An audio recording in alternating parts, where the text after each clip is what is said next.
Hi, guys. Welcome to the chat. I don't know, 15 minutes late. I had a pretty intense session that I just came out of, and I really did contemplate rescheduling tonight.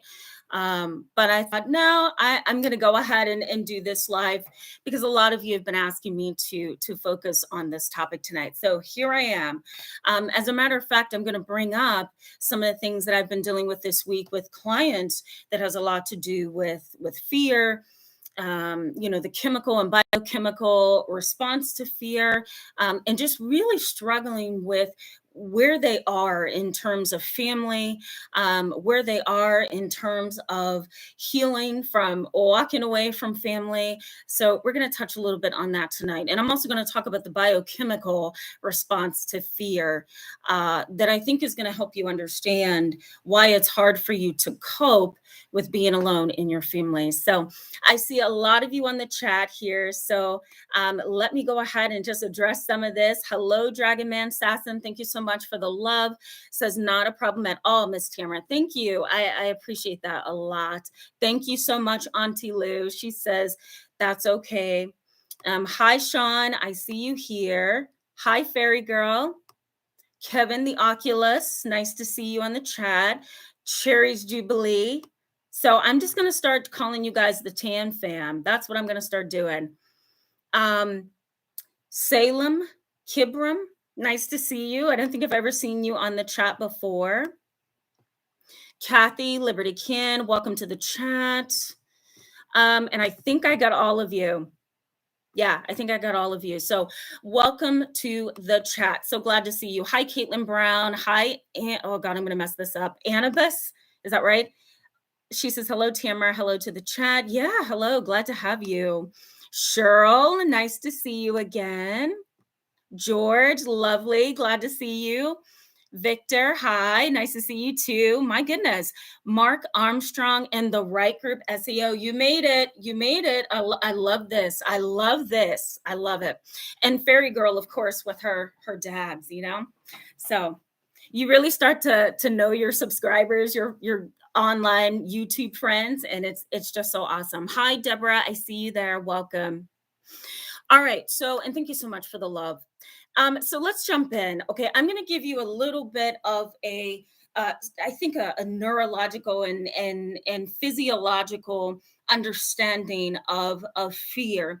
But before I jump into that, I want to talk about fear in terms of not just I'm afraid to do something, or if you saw my community post yesterday, I talked about some of the things I'm afraid of, the field of psychology never changing, losing people in my life, struggling with other people's traumas and fears. And so go back and check that community post out. You'll see what I was talking about there. But I'm not going to zone in tonight on the whole idea that, we all have fears. I really want to kind of centralize my discussion tonight on fear within a dysfunctional and unhealthy family system, and how do you be brave enough to step out of that and gain some healing on your own, or become content with your decision to walk away, right? I think at the core of who we are as human beings, fear is a normal thing. There's natural fears, and we're all going to be afraid of something at some point, right? And we all are afraid of something. The other piece of this is when you're making such a huge decision, which is, stepping back from your family or moving away from your family, or just kind of pursuing life on your own, it's normal to be afraid. I think I would have an issue with a client coming in, or somebody working with me saying, "Oh my God, I was the happiest person walking away from my family. I never doubted it. I never had any issues with this whole thing." I would possibly say, okay, there's some denial, or you haven't really explored your own thoughts or feelings. But I think fear comes up somewhere, somehow along this journey when you back away from your family. So and fear could, and let me just explain this a little bit more. Fear could just be as simple as I walked away, I feel great, but now I'm suffering from the guilt of walking away. And so I can't really be at rest within myself because I don't know how to process this walking away. I don't know how to process this. And so that could be fear in and of itself. So let me give you some science behind this, guys. So fear is a biochemical reaction. It really does start in the brain. There is and if you've been with me for a while, you know what I'm going to say before I say it, I'm sure. There is an almond-sized little structure in the brain. It's in the middle of the brain, and it is called the amygdala. The amygdala is the emotional center of the brain. Think of the amygdala as a pit bull. Okay. There's no logical reasoning there. There's no ability to rationalize. There is no choosing between, is this danger? Is it not? There's no ability to really highlight that, there's danger or there isn't. The amygdala is like a pit bull, if you will. It senses something and it goes off. And maybe I shouldn't judge pit bulls, but most pit bulls that I have known in my lifetime can be dangerous. They're impulsive sometimes. And so the amygdala is that way. It's not going to help you decipher what's going on. It's going to react. So when you are in an unhealthy and dysfunctional family, your brain is in a constant state of turmoil because of the amygdala and a few other structures. We'll get into that. But because of the amygdala, you might constantly feel like you are on, right? Like you're protecting yourself against something. When you come away from that dysfunctional, unhealthy family environment, you may still struggle with flashbacks. You may struggle with increased anxiety. You may struggle with, fear of getting into other relationships. You may also struggle with fear of commitment, fear of making decisions, fear of being independent and on your own without a family. You may also find yourself being afraid to create your own family if you are not married or with a child. So the amygdala basically creates that issue for us because it's sensing in your environment that there's some kind of threat. It's not going to tell you what kind of threat is in your environment, but all it's going to say is there's a threat here. And so your body constantly remains in that state of disequilibrium, meaning there's no balance, there's no equilibrium, there's no stability. It's just in a constant state of turmoil. You guys are commenting like crazy over here. I totally love it. So I promise I'm getting back to the chat box, but I do want to wrap up the biochemical explanation of fear. Let me also give you guys another piece of the brain that's important in kind of helping you manage fear and also helps you identify when fear is near. And that's the hypothalamus. Now, the hypothalamus is around the amygdala. So it's really kind of surrounding the amygdala. These are all pieces that are together. So the amygdala, the hypothalamus, and then there's also the limbic system, which also has a lot to do with emotions, but neither here nor there. Let's just stick with the hypothalamus. What happens with the hypothalamus when you are in a state of fear is that it's really good at giving you context. Remember, the amygdala doesn't do that. The amygdala just responds impulsively. The hypothalamus gives you that context, and it tells you where you are, what's going on in the environment, how you're responding to things, right? How you should respond to things. It's a little bit more logical than you would think. Okay. So the hypothalamus gives you that context of what's happening around you or what has happened to you in the past and where you were. The hypothalamus activates the central nervous system. It activates that fight or flight response. So when you're suffering under fear and you're struggling, and maybe you're in that dysfunctional, unhealthy family unit, or maybe you've walked away and you're still afraid about life and being independent, and maybe you're afraid of relationships and commitment, whatever the case may be, the amygdala is definitely going off, but the hypothalamus is activating that central nervous system. It's activating that fight or flight response that sometimes stays on when it shouldn't be on, So that system, the fight or flight response, is a system, and there's two parts to that system. Now we're going to get just a little bit more scientific, and I think this is good for you to understand so that you can understand in the moment. And maybe if you're having flashbacks or you're struggling with PTSD, that this has nothing to do with willpower. This is all a biochemical and neurological response to trauma. So there's two systems to the central nervous system, and that is the brain and the spinal cord. There's a lot going on there. But there's the autonomic nervous system, which splits into two systems. Okay. To make this very simple, one is the gas pedal system. That's when you're in the center of fear. Your heart rate goes up, you start sweating, you start panicking, you want to get out. Maybe you start arguing and becoming confrontational. Maybe your leg shakes a lot, maybe your hands shake a lot, right? So you're in what's called the sympathetic nervous system. That's the gas pedal. Everything kind of speeds up. You get into that fight mode, right? Because somewhere the brain senses danger. But then we also have what's known on the other side of that. Remember, there's two systems, the sympathetic nervous system. The other system is the brake pedal, and that's the parasympathetic nervous system. What happens in brake pedal mode is heart rate goes down, sweating kind of ceases. You kind of, come to yourself. You can think a little bit more clear. Life feels a little bit better. You're not in that mode of trying to protect yourself and defend against any kind of threats, right? That brake pedal mode most likely is what you feel when you walk away from your toxic, unhealthy, dysfunctional family, right? You feel that sense of ease. So you got to keep these two things in mind, guys. And when I was in graduate school and I was learning about all of this, I'm like, oh, okay, that makes sense. No wonder my mom was always so anxious, and no wonder my brother was always, because these two systems, the sympathetic and the parasympathetic nervous system, the gas and the brake pedal, really does mean a lot when you're trying to understand the physiology of fear. Okay, we're gonna stop here. I'm gonna go to the chat box. Okay, man, you guys are on it. Am I just tired tonight? Like, what? Oh, thank you, Kevin. Kevin says, Tamara, you are worth waiting for. Thank you. Thank you so much. That's so sweet. Fairy Girl says, sorry, half spaced. Okay, let me go down to the recent ones, okay? Because I want to be sure I get all of this.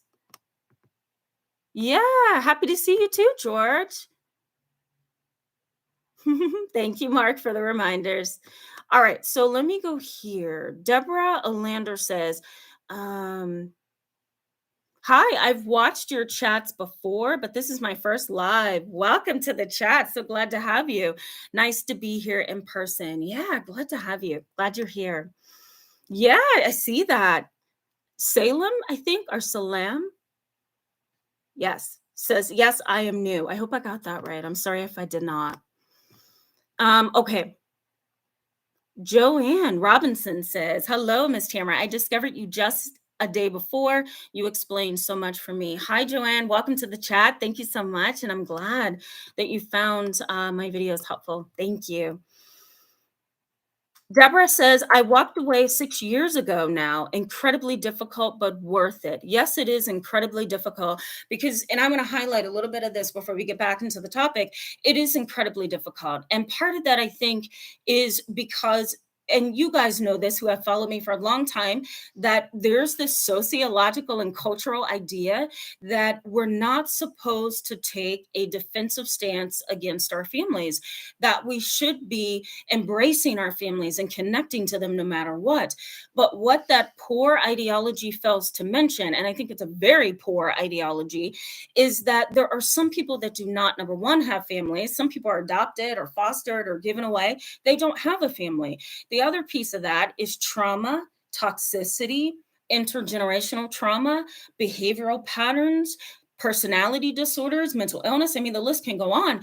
Has a lot to do with, whether you're going to stay in your family or leave, so the dynamics of families are very complicated, as I'm sure all of you know. And so, to keep this narrow view that, oh my God, we should stick with family no matter what, is really, really difficult. So Deborah, when you walk away, you are going to feel that anxiety. It is going to be incredibly difficult, but at the same time, it sounds like you found peace. And so that's your confirmation that, okay, maybe I did the right thing after all. Maybe I did the right thing. Let me also throw out here, guys, the family's beautiful when it's beautiful, but when it's not, I say run. That's just my humble opinion and my clinical experience. Okay, Cheryl. She says, "For sure, this is scary. I've never been without my mom, but it's time." Yeah, I'm so sorry.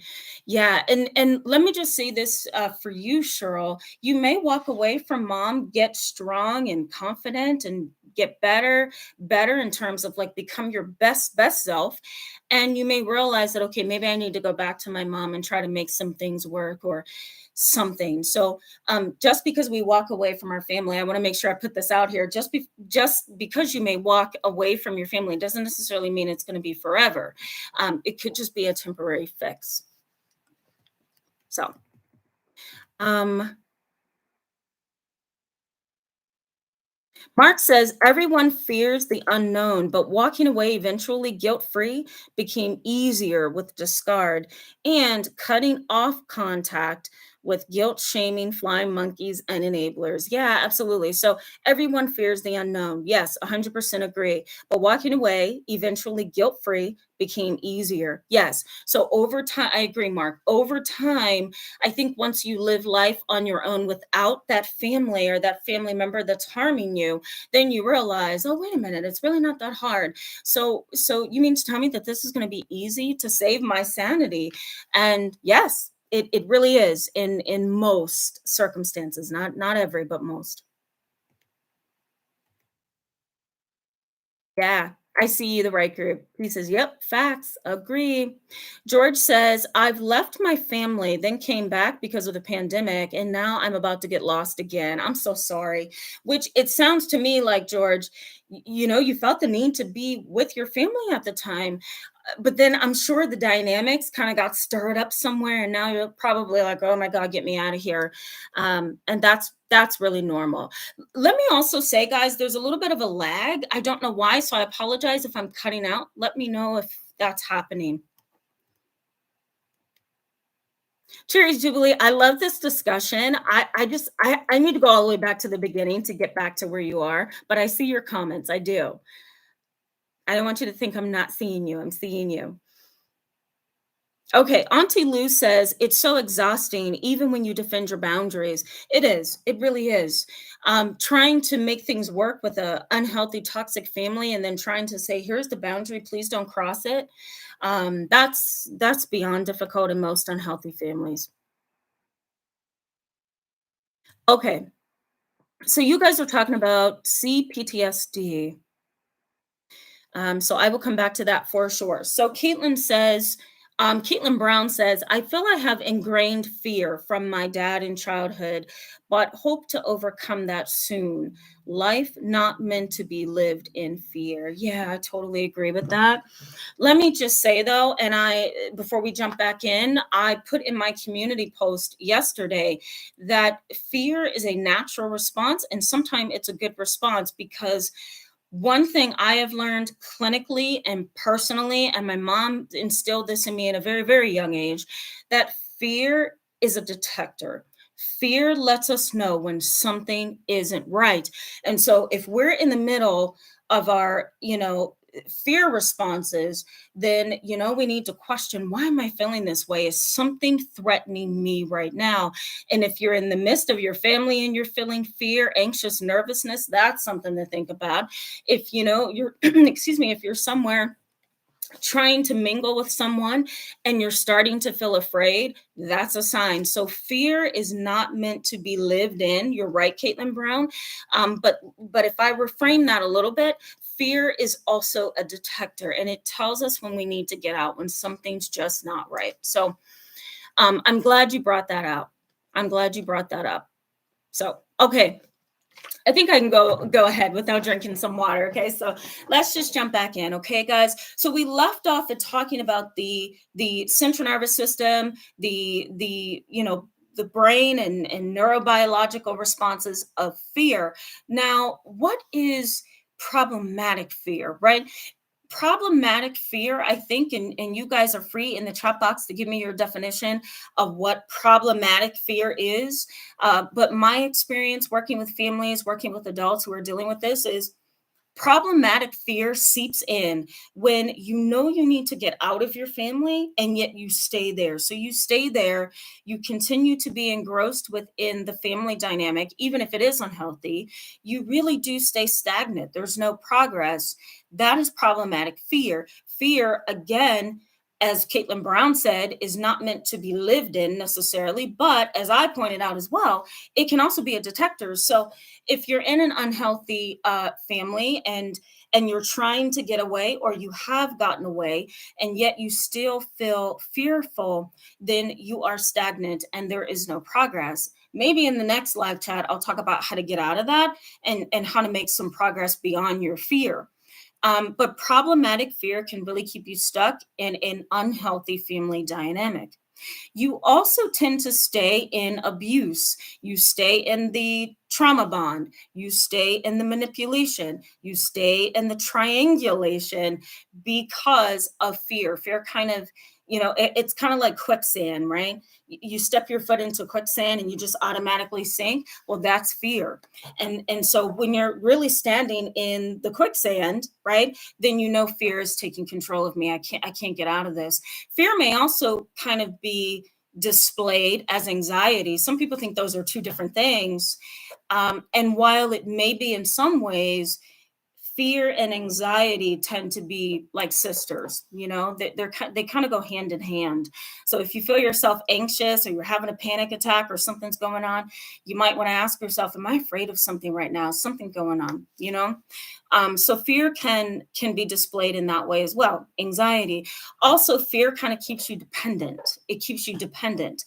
So let's say you've walked away from your family and you're free, you're feeling great about your decision, but then you start to feel a little lonely, or you go back on a holiday, or you go ahead and accept Uncle Tom's call. He called me yesterday. I let him sit on red for like 4 days. I think I should call him. You may reach out during holidays by sending Christmas cards, whatever.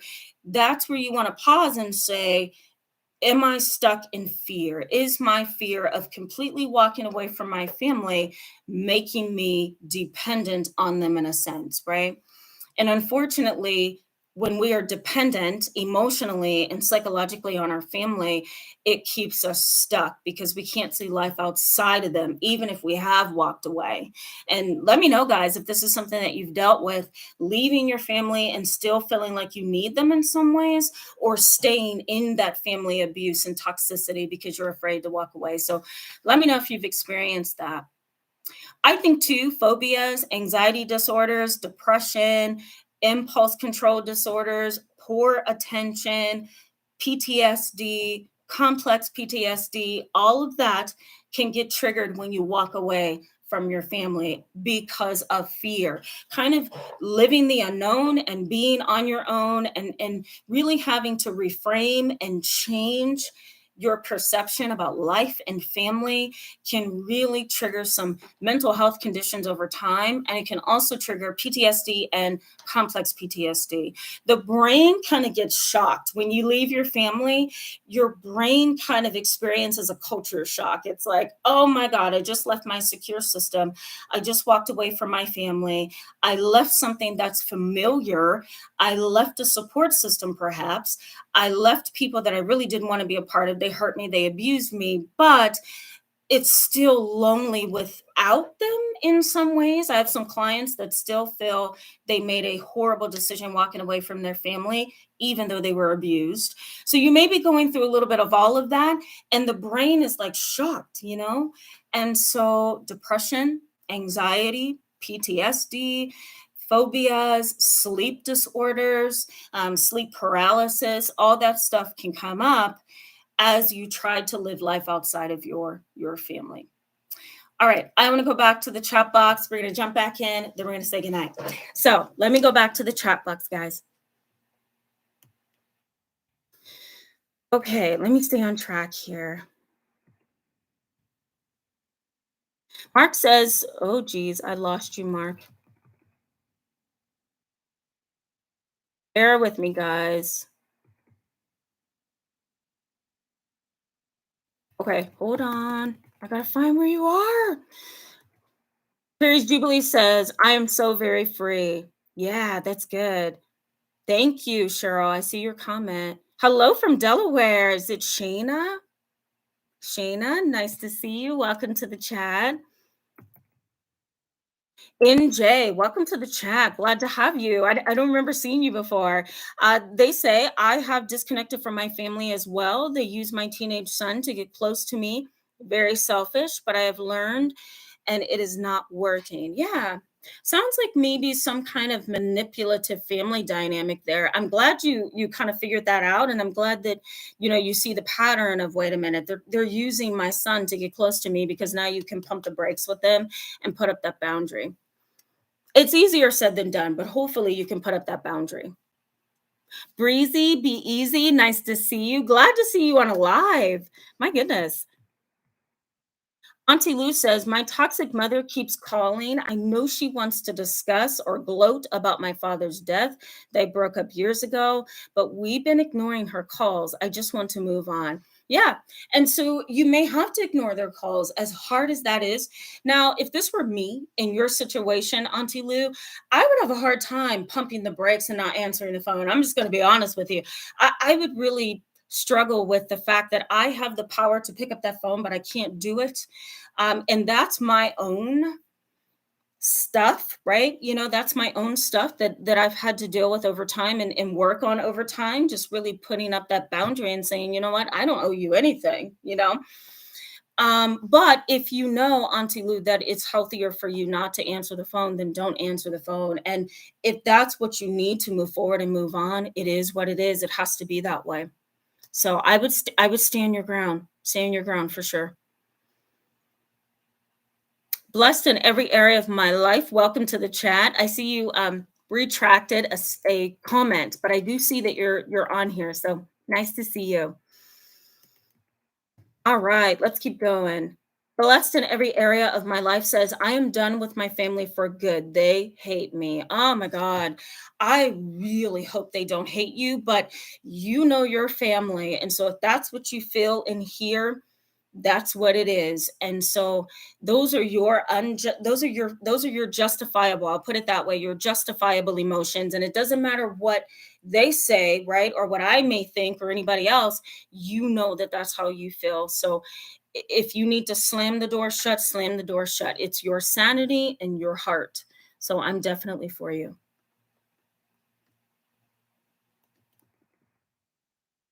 Oh God. I hate this. When I click on one button, guys, it just jumps. So bear with me, okay? Okay, I see your comments. David, nice to see you. Welcome to the chat. David says, currently in the process of writing a letter to my mother in law to let her know if she wants to come back into our life, she will need to seek help for her condition. Yeah, I mean, it may come across to her as arrogant. It may come across to her as self-righteous, but if you pick and choose the right words, David, and you guys have a humble conversation with her, she might be open to it. I mean, if she has some kind of mental health condition or a personality disorder like borderline personality, then yeah, put down that boundary that if you want to be a part of our life, then you're going to have to get help. Like, we cannot live a life like this with you. And I think you have every right to do that for sure.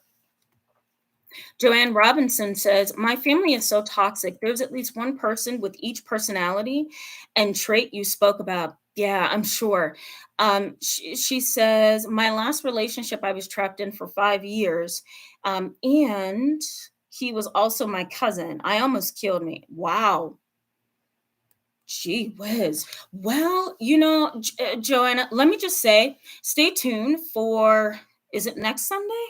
Either this Sunday or next Sunday. I'll think about it. I have a video that I've already recorded that's coming up that's going to be talking about personality disorders versus mental health in a very dysfunctional, toxic family. So I do bring up, the dynamic there of dealing with a family member who has a personality disorder and a mental illness or one or the other, and how to manage those dynamics and what to do and what to kind of think of the situation. So stay tuned for that video. I think it might be helpful, Joanna. Caitlin Brown says, I feel like I experience anxiety and fear at different times. I'm still in dysfunction until I go back to college soon for my last year. Yeah, I'm so sorry to hear that. Hopefully, you've been able to recharge and kind of get back up on the horse and ride so that you can graduate from college. And guess what? Move on in your own life away from the people who have hurt you and made life really difficult. Yeah, I think it's Shayna. Hopefully, I'm saying that right. She says, I'm glad I caught a live stream sending love from Delaware. Thank you so much. Love back to you. I always appreciate that. Thank you. Glad you did make a live as well. Terry's Jubilee says, I recovered from my mother fast. I'm sure. I'm sure. Once you're hurt, over and over and over again and you live a life in anxiety and fear and uncertainty and abuse and trauma, it's like, whew, I'm out of that. There may be some things going on in your heart and your mind that you're trying to kind of get situated and figured out. But the overall theme is probably a sigh of relief. So I'm sure everybody on this chat can relate to that. The right group SEO says, definitely glad I caught this. Always very excellent. Oh, thank you so much. I'm glad you caught that too. I never see you on a live. So really, really happy to see you. Glad you came. Oh, Cherry's Jubilee. Are you asking me? You said I have an important question above. Wait, wait, wait. Let me look.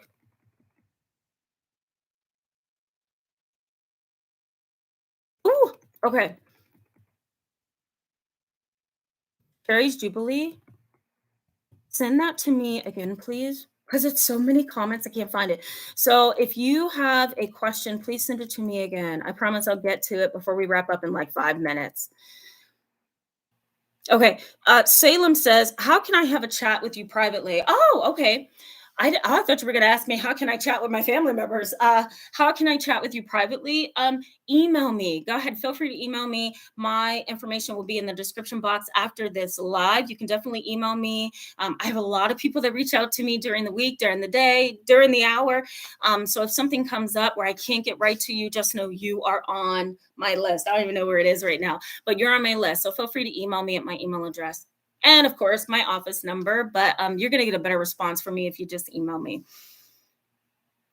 Okay. All right. Let me jump back in, guys, because we're going to wrap up here in like 5 minutes. And I want to make sure I get to the rest of your questions and your comments before we go. So let me give you what healthy fear is. Okay. Because we talked a lot tonight about dysfunctional, unhealthy fear, but healthy fear again is this feeling that you are being protected, right, by your brain is telling you that something is going wrong, and I'm going to either spin your body into chaos so that you'll know something is wrong, or I'm going to cause you to be a little bit more alert. And so fear can be healthy and natural in that way. What I suggest you guys do as you move along in your world is ask yourself, in what ways has fear really served a purpose for me, right? Has fear served a purpose in that I am now guarded against jealous hearted people? I am now guarded against other people in my life that could traumatize me. Is my decision making a lot better because I've always been up on my toes and I've always been like, really looking for fear wherever it could possibly be? Did having that kind of experience really sharpen my tools, right? Sharpen my tools for life? Has fear made me a humble person, someone that can love and someone that can relate to other people and show empathy to other people? What purpose and function has my experience with fear served me? And so I suggest that you guys really think about that. I've done that kind of work in my own life where I've had to think about it. And I realize now, after 34 years old, that's all the information you're going to get. After 34 years of age, I realized that, okay, my fear served that purpose for me and that purpose for me. And that's why I'm the kind of therapist I am, because fear served me over here. And so, and fear has also served me in terms of bringing topics to you guys. So fear has served its purpose in my life. Do I welcome it? No. Does it happen? All the time. So same thing for you guys. Oh, thank you, Cherries Jubilee. Oh, that's so sweet. Thank you. I just saw that. And I'm going to get to your question if you had a question and I missed it. I'm sorry.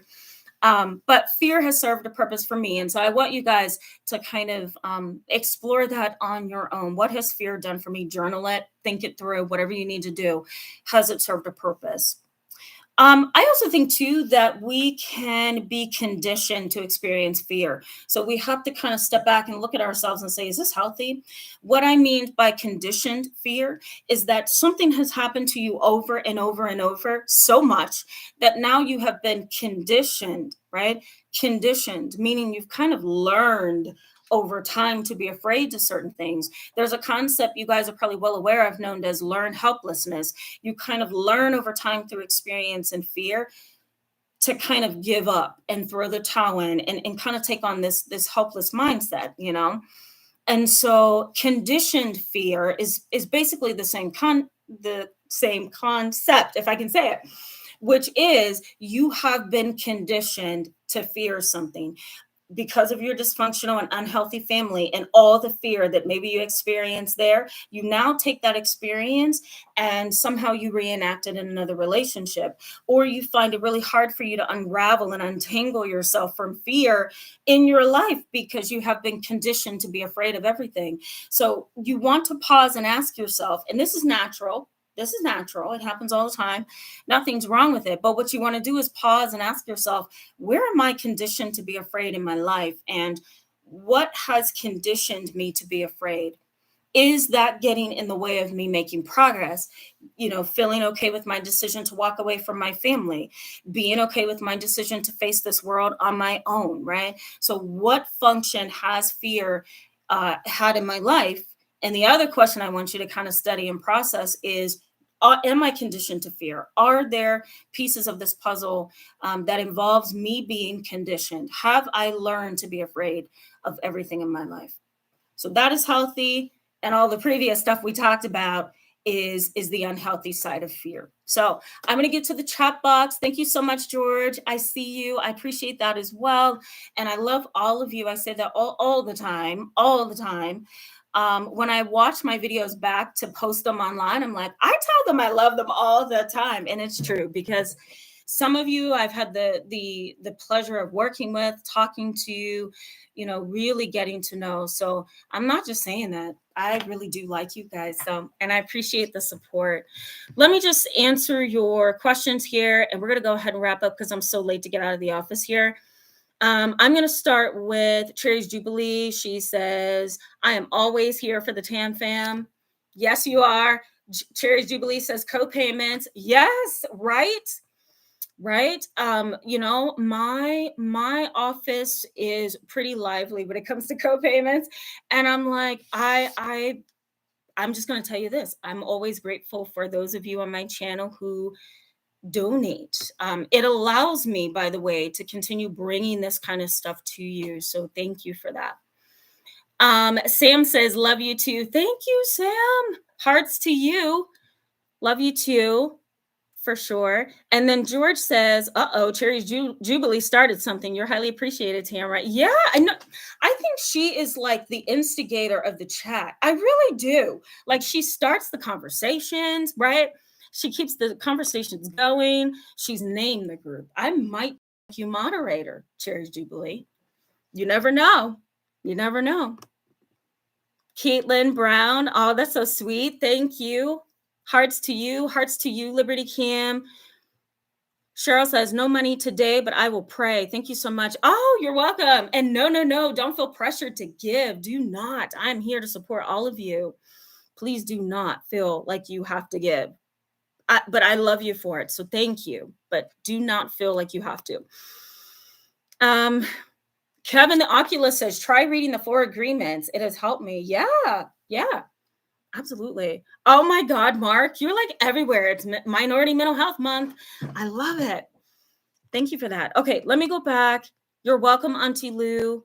She says, thank you, Tamara. You are a blessing. You're welcome. You guys are a blessing too. So are you. So thank you for that. Yes. Blessed in every area of my life says it's draining now dealing with people, especially since I see things differently. Absolutely, absolutely, right? Once your lens, I do this every almost every live with you guys. Once your lens changes, life changes. The whole thing just changes over time, right? Life, your behavior, personality, all of it changes.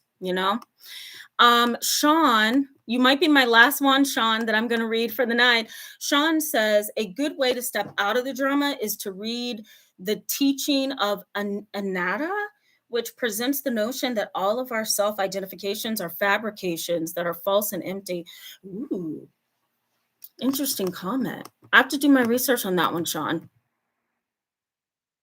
Yeah, he says it's at least a good exercise. Yeah, I think doing exercises is important, right? I mean, literal exercises are important, but I mean mental and emotional exercises to kind of help you deal with trauma and decisions you've made, and the list goes on. That's highly important. All right, guys. I totally you're welcome, Kathy. Kathy says, thank you, thank you, thank you. I really appreciate you. You're welcome. And thank you. Love to you, Kathy. Um, Awesome, Cherry's Jubilee says you can address mine another day. Thank you. Please bring it back to me, okay? Because I certainly will answer it. Good night, Dragon Man Assassin. You're welcome, Deborah. You're welcome, blessed in area. Wait, I'm gonna mess this up. Blessed in every area of my life. You're welcome. Hearts to you. Love you guys. I will see you soon. Have a good night.